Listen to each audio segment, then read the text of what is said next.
Jeremiah chapter 8 and verse 22. To all of our guests, we're glad you're here. We're glad you're here. We really are. We're glad you're here. Dana leaned over to me just a minute ago. He said, now, Pastor, he said, I brought you some vitamins. I should have took them before church so I could have a little extra. He wants me to stay healthy. Thank you, Dana, for bringing Pastor some vitamins. Yeah, I need some. Jeremiah 8:22. Is there no balm in Gilead? Is there no physician there? Why then has the health of the daughter of my people not been restored? Now, to give you context, the best balm, the best medicine in the world was in Gilead. The best medicine, best balm in the world. And that's why Jeremiah, he asked the rhetorical question. He said, is there no balm in Gilead? And is there no physicians? There was balm, and the best physicians in the land at that time were in Gilead. And I want to preach to you for a little while. The disease has a cure. The disease has a cure. Has a cure. I didn't want to give you the title. I was going to let it sneak up on you, but I gave it to you in advance, so you'll know. Amen. You may be seated.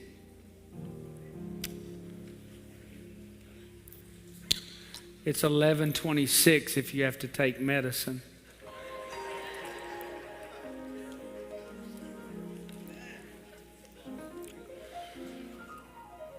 Imagine what it's like when you are sitting in a doctor's office, anxiously awaiting the test results.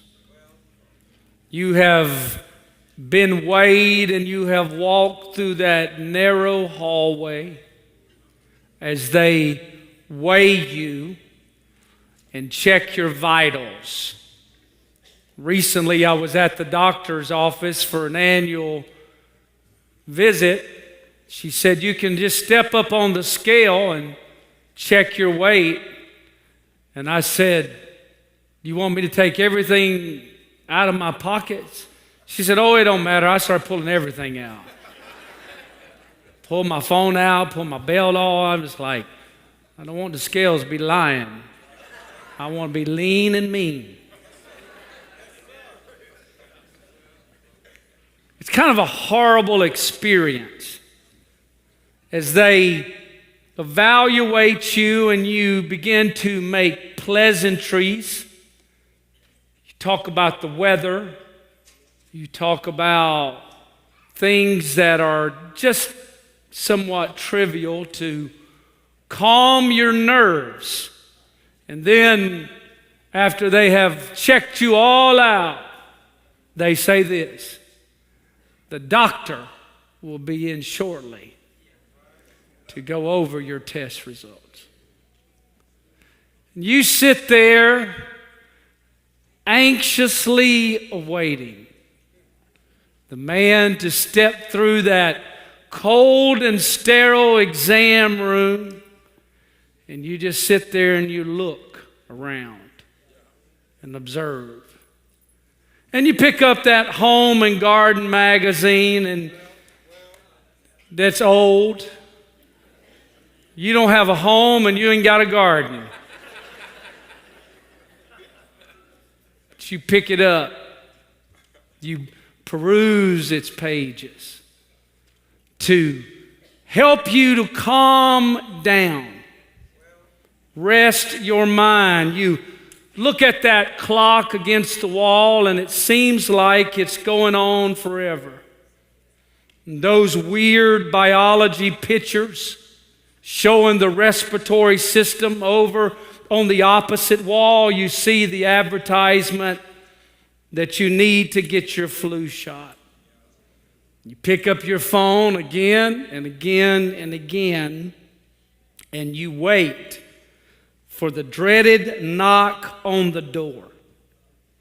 Your heart races, your breath quickens, and you think about all the things that could be going on. You run the gamut of your family history, what your parents had, and your great-grandparents, and your great-great-grandparents. You think about the neighbor that is just across the street that battled the same condition. And all of a sudden the doctor steps into that room and he says this: your test results came back in. It doesn't look good. This is not the outcome that we had hoped for. You have a disease. The stages of grief, no doubt, denial, anger, bargaining, and even depression. And for just a few fleeting moments, time stands still. And for just a few moments, you don't hear anything else. For a few moments, your focus becomes razor sharp. And for a few moments, your list of priorities and problems is reduced to a single line. You have a disease. Probably, no doubt, as you sit there on that table, you are thinking, I should have eaten better.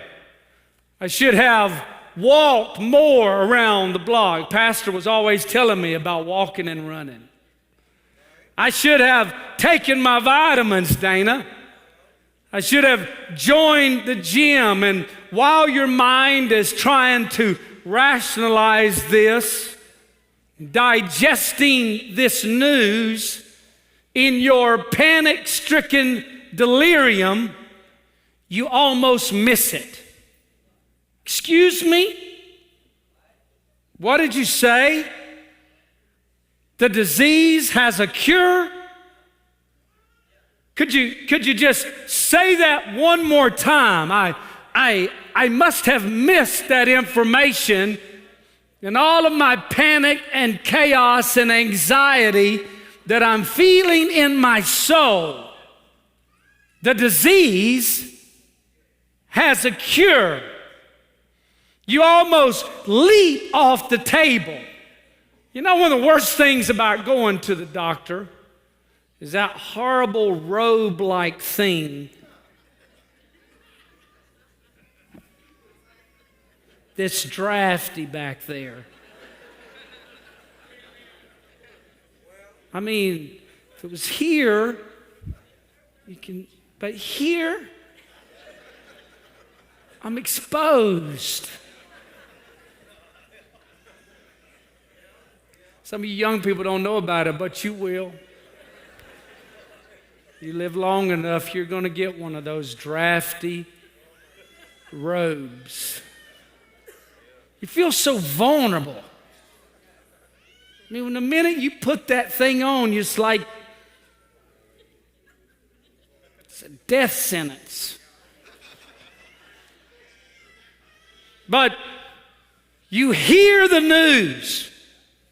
You leap off the table. The swing of emotions is incredible. One minute you're planning this unfortunate condition, and the next minute you have a new lease on life. The disease has a cure. And when you hear that news, the birds are singing. The grass is greener. The sky is bluer. And actually, now that you have the news, you wave at the neighbor.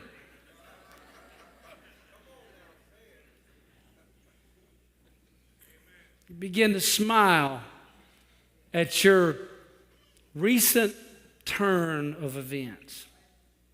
The story that I read to you is just an illustration, but the disease is real.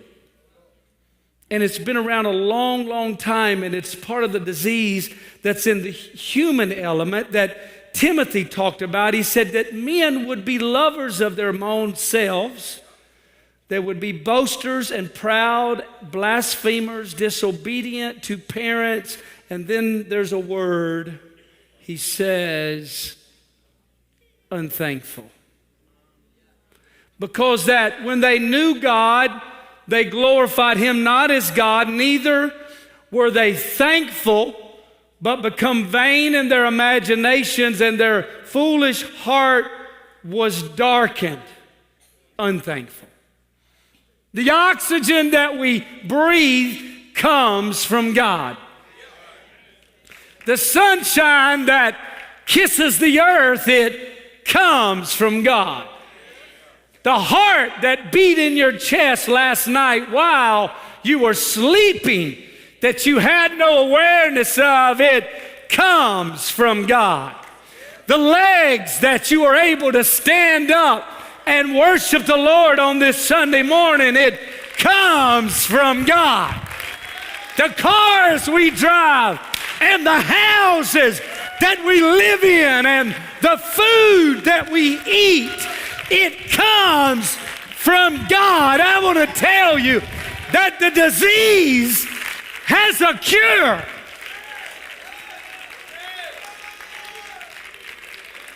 I don't know who I'm preaching to this morning. Maybe you've had the disease of unthankfulness, but I want to tell you the disease has a cure, and that cure is this: enter into his gates with thanksgiving and his courts with praise. Give thanks to him and bless his name, for the Lord is good. I said the Lord is good. I said the Lord is good. I said the Lord is good.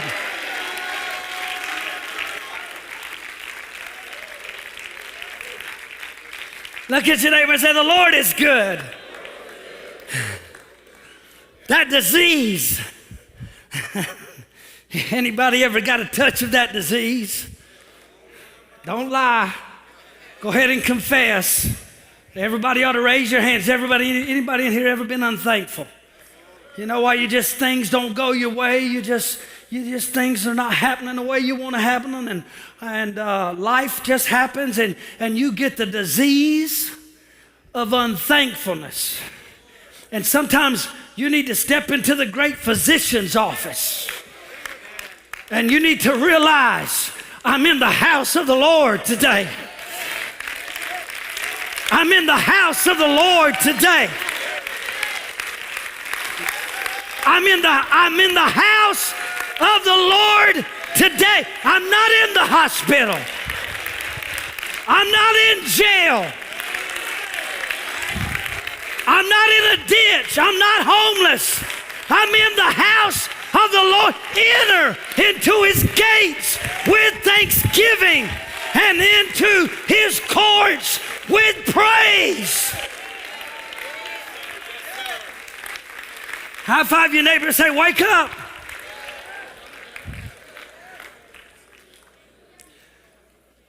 No. You say, well, I ain't living where I want to live. You ain't living where you could be living. Well, I ain't driving what I want to drive. You ain't driving what you could be driving. Your life, brothers and sisters, today is somebody else's prayer request.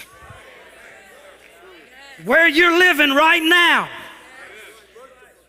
hopefully sound mind and body. The mind is questionable. But sound mind and body, clothed and in your right mind, breathing oxygen with the liberty to worship the Lord. You ought to be grateful. You ought to be grateful. There ought to be a praise of thanksgiving. I said there ought to be a praise of thanksgiving that comes out of us. Look what the Lord has done. Look at the mercy. Look at the goodness. Oh God, I'm so thankful for your goodness and your blessing. Come on, raise your hands right now and offer up a praise of thanksgiving to the Lord.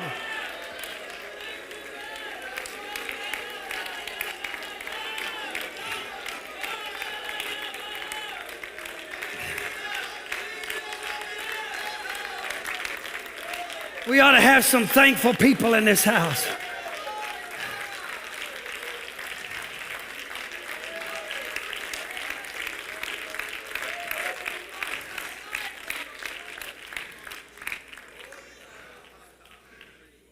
We should have been dead. We should have lost our mind. We should have lost our way. The overdose should have killed us. The divorce should have killed us. The abuse should have killed us. But mercy and grace came along. And when you couldn't go any further, mercy and grace came along and gave you the strength to keep going. And you sit here blessed. You sit here favored. You sit here with more blessings. More blessings than you can count. You sit here loved. You sit here redeemed. You sit here on your way to heaven. You got so much to be thankful for. There ought to be a praise of thanksgiving that rules in our soul today. Clap your hands to the Lord right now. Offer up the Lord a praise of thanksgiving.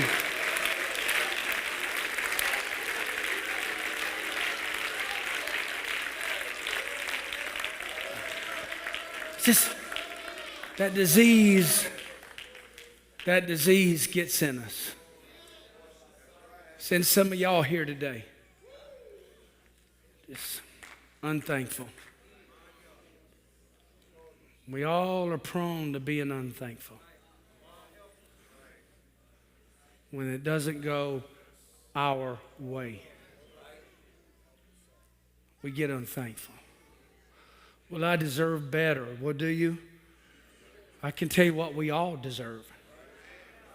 We all deserve judgment. We all deserved hell.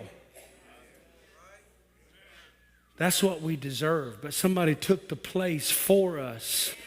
Somebody became sin for us. We just live in America and we have this American sense of entitlement. I deserve this. I'm owed this. And we all, I say we all, myself included, I sit under this. We can, well, you know, they don't have this phone color that you want.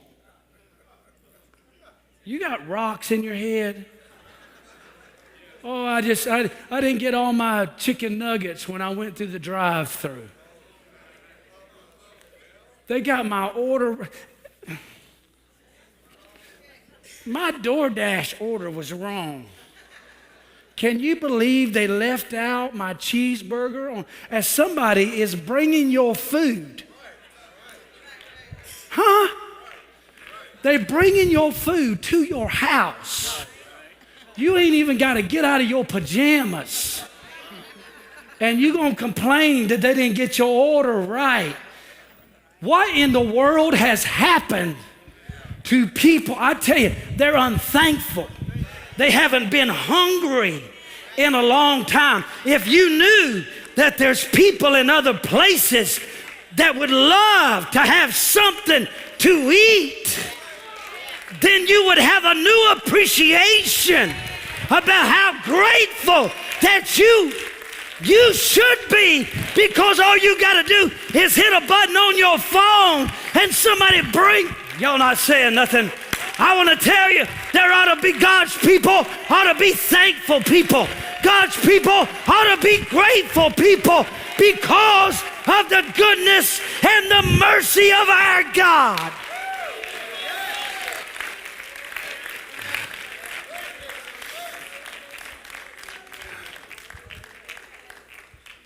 We're spoiled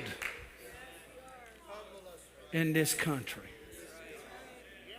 We take for granted we have food to eat. We take for granted that we drove cars to get here. We take for granted that we got a roof over our head. I've been homeless before. I've slept in parks before. I've had empty refrigerators before.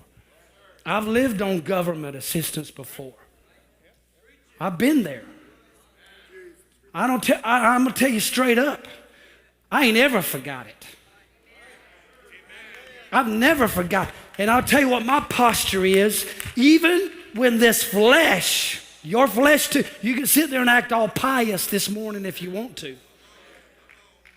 When your flesh riles up in you and you forget, let me tell you, God can make you remember. God can make you remember. He can make you remember where you came from. He ain't nothing wrong. Let me tell you, he can take you back where you didn't have nothing. He can take you all the way back to the beginning when you didn't have any money and you didn't have any car and you didn't have anything but him. Hey, you better be thankful today so God doesn't have to take you back and help you remember where it all came from. I'm grateful. I'm grateful.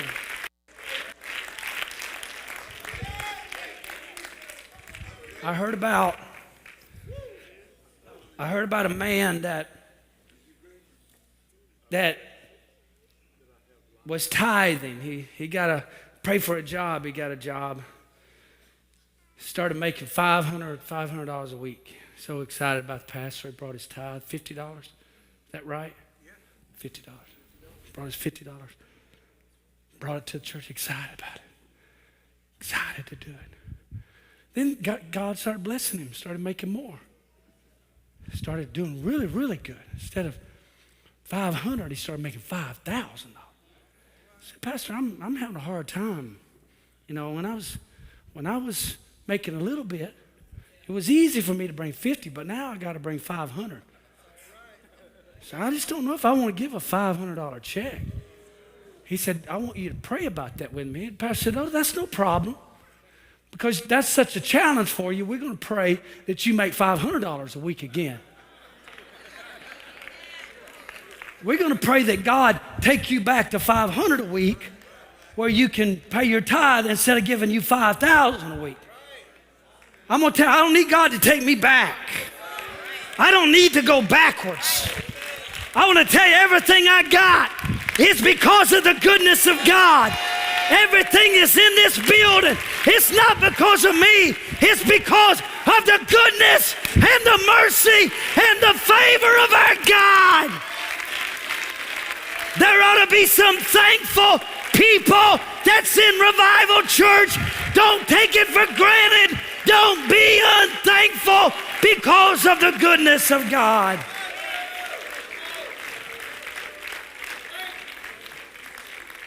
Somebody say the disease has a cure.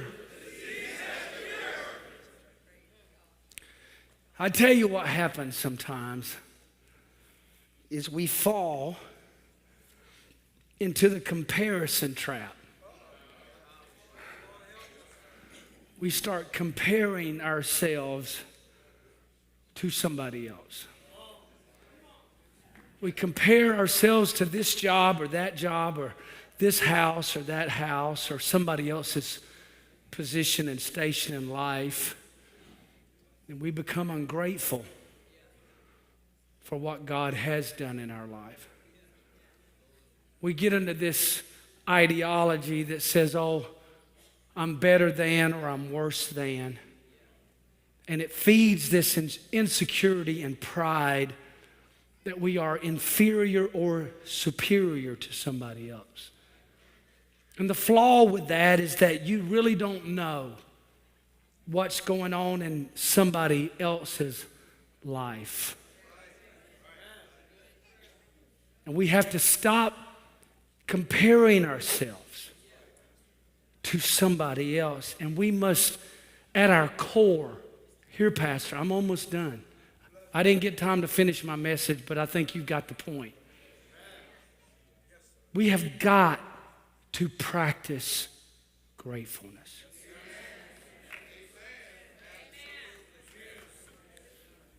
You must practice to be grateful. This has been a trip for me. I walked into Lowe's September the 21st. There was Christmas trees everywhere. I got a bad spirit. I was ready to go take a hammer and tear down all the Christmas trees. I was mad about it. I was upset. September 21st. I was there visiting my new grandson. I told Megan, I said, I pray that Lowe's burns down. I'm joking. Take a chill pill if you work for Lowe's. That's hyperbole. It's exaggeration. I said, Megan, you got the Christmas trees up here. We hadn't even got through Halloween and trunk or treat and Thanksgiving. And I realized there's no money in thanks.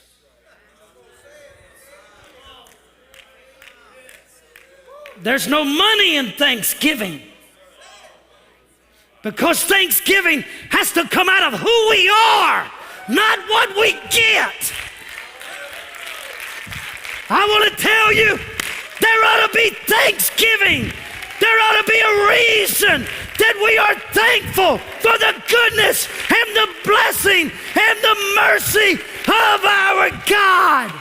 Oh, give thanks to the Lord.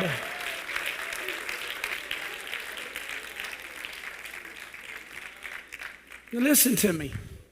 I don't care if you put your Christmas tree up after Easter.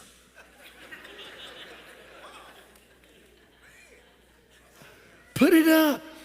I don't care if you leave your tree up all year. Some of y'all still won't even take your lights down. I don't care when you put your tree up, but what I do care about is don't rush past the opportunity to be grateful. To be grateful.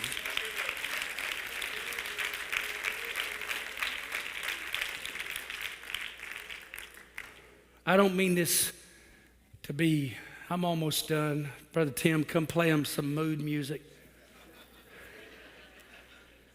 I don't mean this to be mean. You don't really have problems. Most of those problems that you say is problems are first world problems. A good trip to places in India, Brother Narayan, that me and you have been to, Dana and Chris. Some good trips to places in the Philippines, like these people that are having church up on the village. They don't have internet. I know you complain because your internet's not really fast. Just buffering all the time. What a first world problem. You see what I'm saying?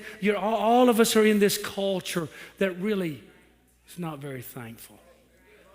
It's because we forgot what it was like to be hungry.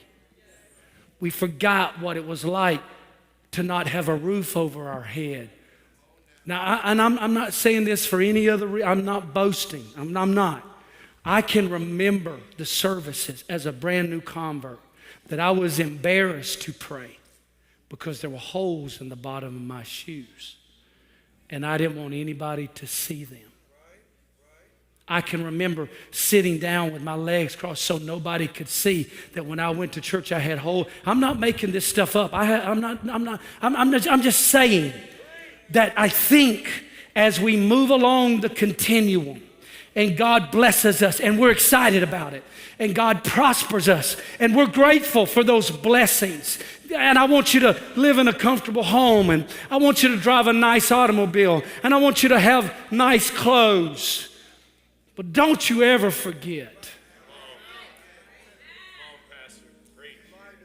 where you were when Jesus found you. You didn't have anything to offer him. Nothing. And yet still, he chose us. And he redeemed us. And he saved us. I walk around this church. I touch these chairs. I say, God, I'm grateful for these chairs.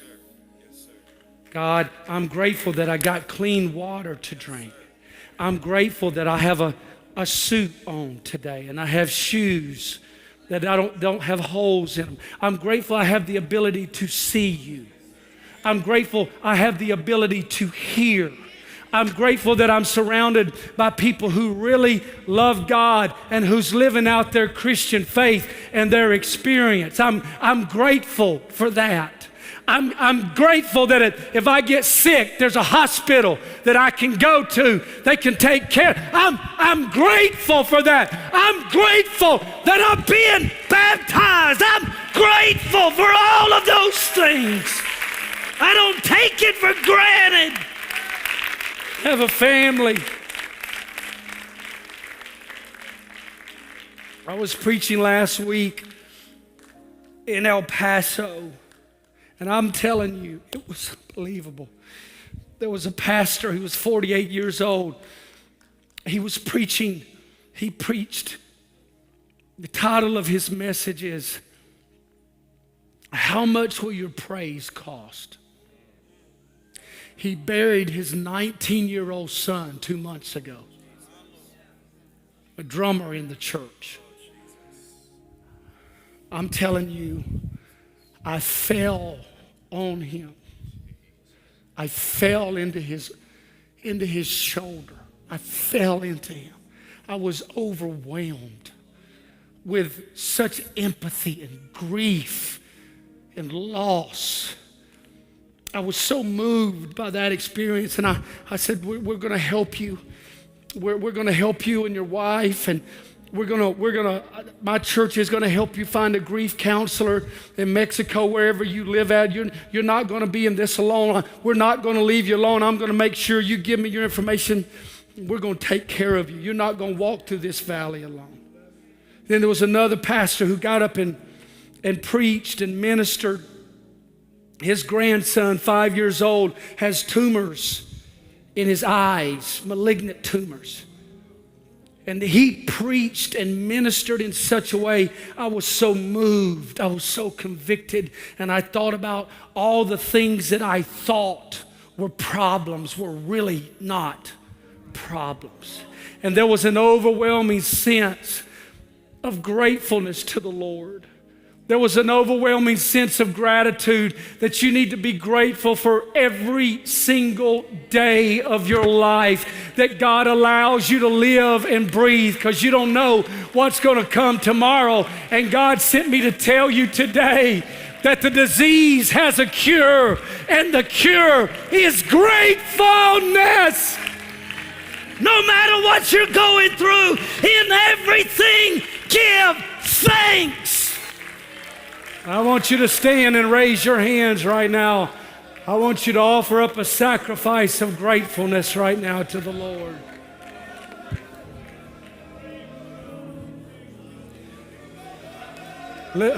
I want everybody to lift up a praise of gratefulness. I know you may be going through something. I know you may be battling. I know you may be struggling, but you've got so much to be grateful for. Come on, raise your hands and lift your voice all over this sanctuary. Oh God, don't you have anything to praise Him for? You have any reason to offer up a praise of thanksgiving, a praise of gratefulness. Oh, give thanks unto the Lord, for He is good, and His mercy endures forever. Oh, give thanks unto the Lord, for He is good, for His mercy endures forever. Oh, give thanks unto the Lord, for His mercy endures. Somebody ought to come to this altar right now. Everybody in this building should run to this altar. You ought to run to this altar. You ought to run to this altar. If you had strength to make it into this service, you ought to run to this altar. That you're still alive, that you got a job, that you got a family, that you got food, that you got mercy, that you have the goodness of God at work in your life.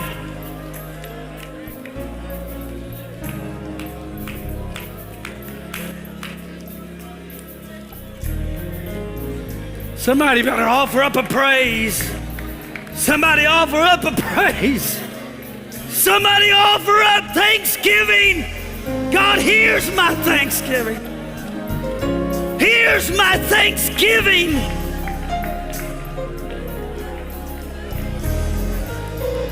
Here's the praise of my thanksgiving. Here's a sacrifice.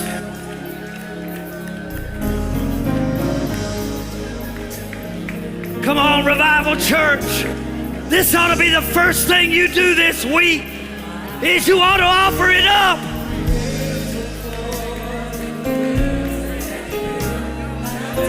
Oh, think about it, think about it.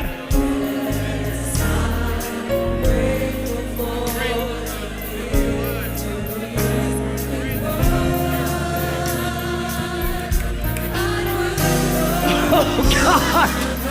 Oh, God. I'm so grateful. I'm so grateful. I didn't get what I deserved. There was mercy. There was truth. There was righteousness. There was heaven. Oh, there's something that's coming out of me. I can't explain it. I don't know how to say it. Oh, God.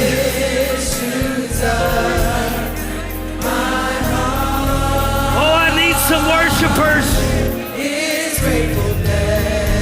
Somebody, offer up a praise of gratefulness.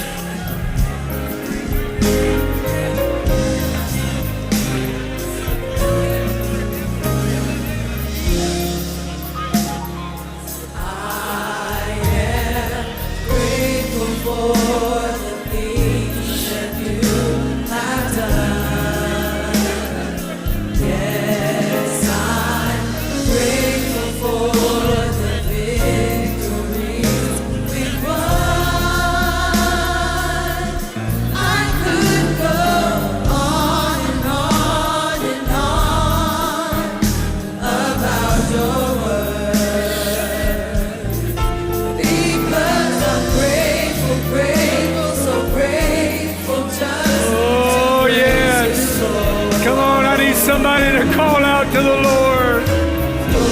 Everything, Lord. Every good thing. Every financial provision.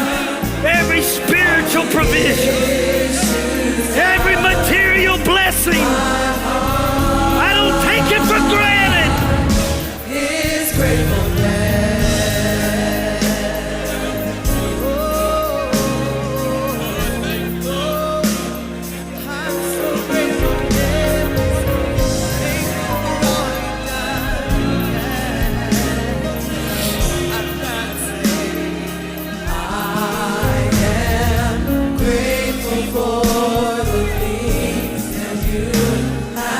yes. Oh, yes. Come on, pray with somebody. Just put a hand on somebody's shoulder if it's appropriate. Men to men, women to women, brothers and sisters. I'm grateful for my brothers and sisters. I'm grateful for the church of the living God. I'm grateful for my family. I'm grateful for Revival Church. I'm grateful that we have a place